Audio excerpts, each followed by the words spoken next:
Good evening. This is CTV News for Monday, August 27th. I'm Denise Douglas. Thank you for joining us. Well, topping our news this evening, Maryland lawmakers react to the death of U.S. Senator John McCain, a man many consider a national hero.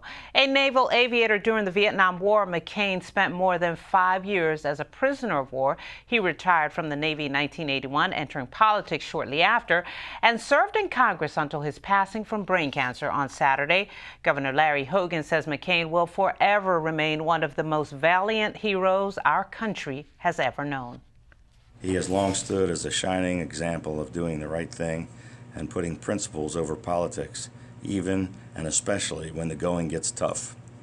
I am lucky to count myself among those privileged enough to have known him.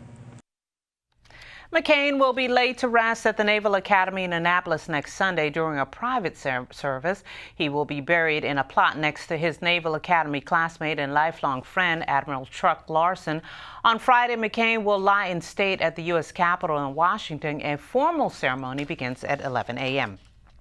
The gunman in Sunday's mass shooting in Jacksonville, Florida, has ties to this area. 24-year-old David Katz of Baltimore reportedly killed 2 people and injured 11 before turning the gun on himself at a professional video game tournament.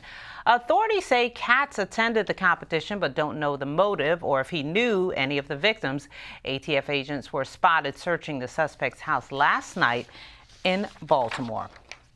A Baltimore lawmaker is stripped of his leadership position in the General Assembly in order to undergo training over sexual harassment allegations. The decision against Delegate Kurt Anderson comes from the Joint Committee on Legislative Ethics and House Speaker Michael Bush. At least 5 women have accused Anderson of allegations ranging from sexual assault to an unwanted kiss and to inappropriate comments about women's appearance. Anderson declined to say whether he will seek re-election in November.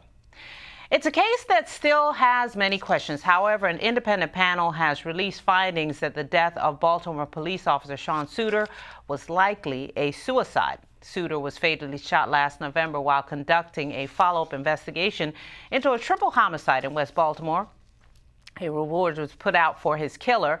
His death occurred the night before he was set to testify before a grand jury on allegations of corruption involving a member of the police department. It is not clear how the panel reached this conclusion. Contrasting opinions as to whether it was a homicide or suicide had been swirling within the department since the incident happened.